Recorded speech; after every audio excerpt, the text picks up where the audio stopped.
In the last video, we discussed the possibility of a new Sonic installment. In this video, we are diving even deeper into those concepts. This is what Sega and Sonic Team need to do to guarantee us a perfect Sonic game, whether it be a side-scroller or 3D action platformer, whether it's a classic Sonic game or a new modern Sonic game. You'll know what those terms mean if you watched that previous video. What's going on, guys? I'm OCDsaster, and if you like Sonic the Hedgehog and Sonic-related content, this is the channel for you. Be sure to check out some other content here on the channel if you like this video. I have a bunch of stuff on here, and I will continue to make more stuff as long as you guys are receiving it well. Alright, with that being said, let's talk about the big major things Sega and Sonic Team need to do to pull off the best Sonic game we have yet to see. And guys, I'm telling you, if they listen to this video, hi there, they could pull off the inevitable, and that is the best Sonic game we could ever get. And once again, this has nothing to do with the style of the game, whether it's classic, modern, whatever. If they pull these things off, these non-specific genre things off, moneymaker. Guaranteed, okay? Now, this is a list. I'm not going to go from what the least thing they need to work on up to the most thing they need to work on. I'm actually going to start at the top of the list because it has a trickle-down effect, an umbrella effect over everything else. So if that makes sense, let's get right into it.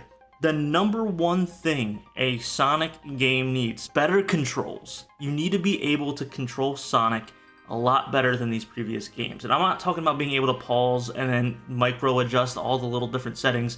Sonic needs to feel good by default in any aspect of the game that he is in. He needs to be able to jump well, he needs to be able to land well, good acceleration, good turning.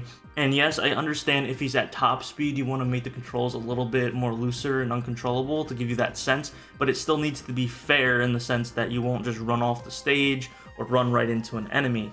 So controls, super important. Along with controls, make them simple, but not too simple. My example of this would be like Sonic Adventure 2, where everything was 2 buttons on the GameCube controller, A button and B button for everything. That does not work. It actually makes it a lot clunkier than you would imagine. Yes, there are a lot of children and small kids that like Sonic and want to play Sonic, but children are smart enough to know like controls, basic controls on a controller. They've been through the generations now that they have that kind of evolved mindset already.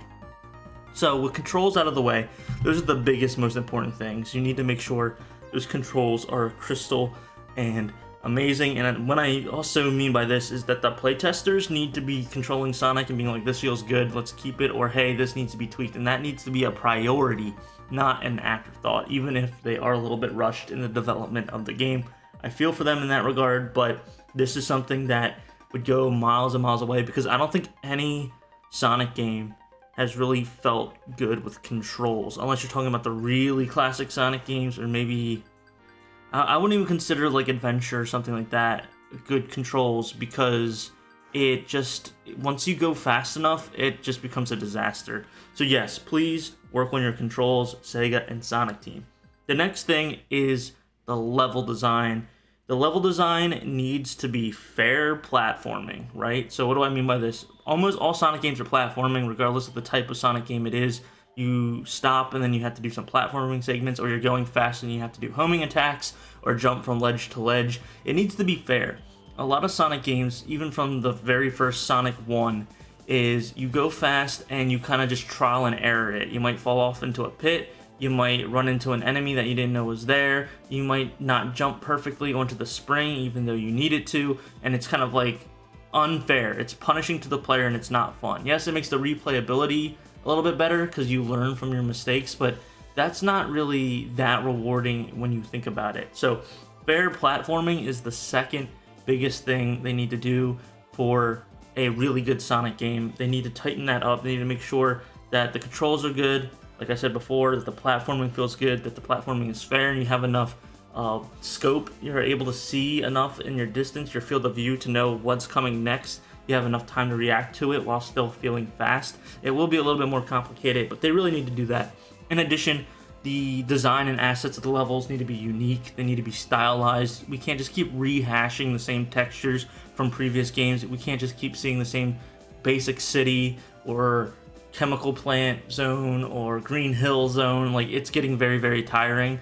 What happened to the original ideas? We're seeing a lot more original creative ideas for like the side-scrolling Sonic games, but for the 3D Sonic games, we haven't really seen anything pop since, I would say, debatably, Sonic Colors would probably be the last time we really saw a unique design in the level, as in look. And then lastly, while we're talking about fair platforming and levels and the look of the levels, they need to be a certain length. They need to be from medium to long length. Yes, I get Sonic is a fast character, so you want to feel like you're going fast and getting through the level, but Sonic Forces showed us that like too fast is not satisfying enough. As soon as you get going, it's like, okay, well, it's over. It's like a third to a half of the size of a regular level, so they really need to make sure that the levels are long enough for the player. And lastly, I know I said lastly before, but really lastly, for the level portion of this, is they need to have fair grading. I think grading is important, and it really helps with the, you know, dopamine levels in our brain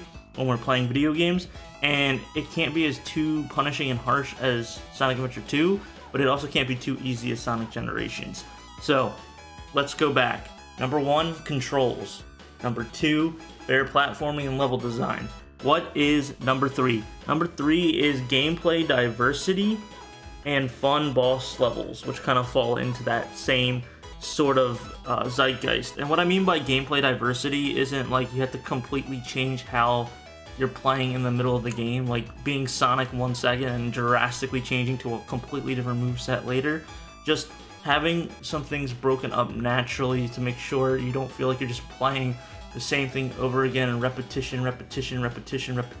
Sonic Frontiers, yes, I get it, you have an open world segment that gets broken up into the cyberspace levels, but eventually it just becomes monotonous and it just seems like it's padding for the game, and they really need to work on that gameplay diversity. I think Sonic Adventure 2, although it's not a perfect Sonic game, even though it's one of my most beloved Sonic games, it has a lot of gameplay diversity because you have treasure hunting stages, you have the, I believe it's called action stages, which is like Shadow and Sonic, and then you have the gun shooting Tails and Eggman stages. And although they're not perfect, it brings a little bit of a balance to the game, a little bit of a changing of the pace, so that way you're not just doing the same thing over and over and over and over again. And with that, boss battles. The boss battles need to be fun. It can't just be mash the homing attack.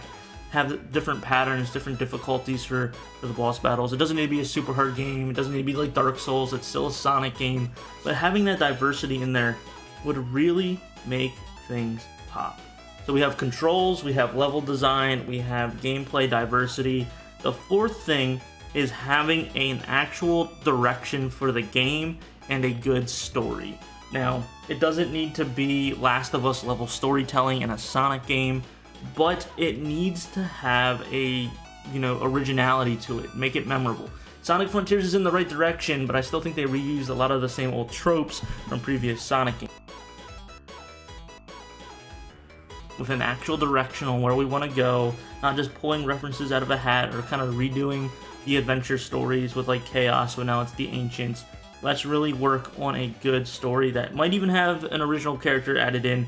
But speaking of characters, along with all of this, you need to cut down that roster of characters, which Sonic Frontiers did really well. You only have a certain amount. Maybe they need a little bit more, but it's good. You don't need the whole Avengers roster in a Sonic game. Sonic Forces has way too many characters. Great first, figure out who needs to be put into that story. It doesn't need to be everyone that we've seen in every game. It doesn't just need to be Team Heroes, Team Dark. Have the Chaotix jump in, or just one of the Chaotix. Have this, that. As long as it makes a good story and it has good direction, we should be golden. So, number 1 is controls, number 2 is level design, number 3 is gameplay diversity, number 4 is having a good story, number 5, so we're getting into the lesser important things, but still I think very important. Number 5 would be having a good reward system and having good mini games. Now, when I say mini games, I don't mean a story forced mini game. Sonic Frontiers did this and I did not like it, where you had to do little like they weren't side missions, they were main story missions to progress the story, but like it was mini game stuff with the Choco, or I was gonna say Chocobo, that's not right either, that's Final Fantasy. The Coco, right? And listen, I am not saying we need another Chow Garden, but the model of what the Chow Garden was is perfect, where you have the option to choose to go to this place. So in Sonic Adventure 2 and Sonic Adventure 1, really, you have the Chow Garden. Actually, it's more Sonic Adventure 2 for this example. In the regular levels, you have Chow boxes that have Chow keys in them. The first box is a Chow key. If you hold on to that without taking damage, then the second box has some more equipable items, and then the third one has even more rare items. And if you collect all of them without getting hit, then you get rewarded by going to the Chow Garden, taking care of your Chow, getting those upgrades, getting those rarities, right?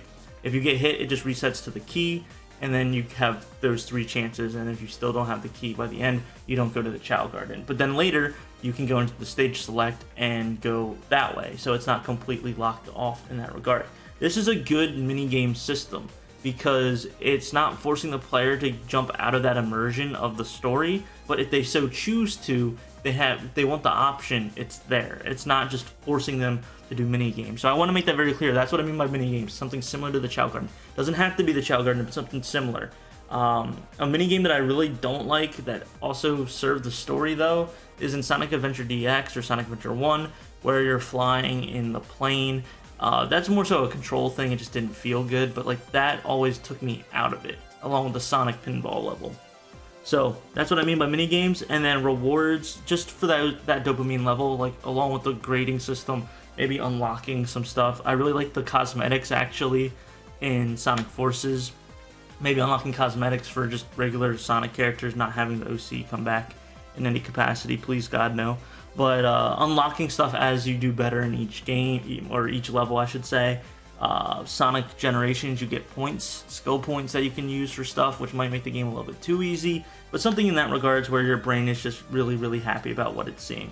So we have first is controls, second is game level design, third is having gameplay diversity, 4 is also having a good story, 5 is having rewards and mini games, and then these last 2 are not very important at all, but I just wanted to throw them on here. And number 6 would be having a good like humor in with the story in the game, but not too baby, too silly, having it at that fine line of just being all ages, general ages, not talking about nose hair, nose boogers, whatever it is that Sonic says in Sonic Colors, making it more friendly for a general audience, not just for kids. And then lastly is the music. For almost every Sonic game, they've just knocked it out of the park with the music. That is something that they do not need to work on out of anything. They should keep going and keep with that pace with the music, because mwah, it's almost chef's kiss for every game. Not every game, but almost every game. So music is tight. They could work on the humor, it's not that important. And then all the way up to those controls, which is the most important thing. What do you guys think about this list? Do you think I'm right? Do you think something's going to be switched around? Let me know your lists in the comments down below. What would you like to see for a next Sonic game? I think if they do what I just listed out here, I actually wouldn't care if it's a side scroller or a 3D platformer. But what do you think? You could have a completely different opinion. If you liked what you saw, go ahead and like the video. Be sure to check out some other Sonic content here on the channel. I'm OCDsaster, and I hope you have a super Sonic rest of your day. See ya.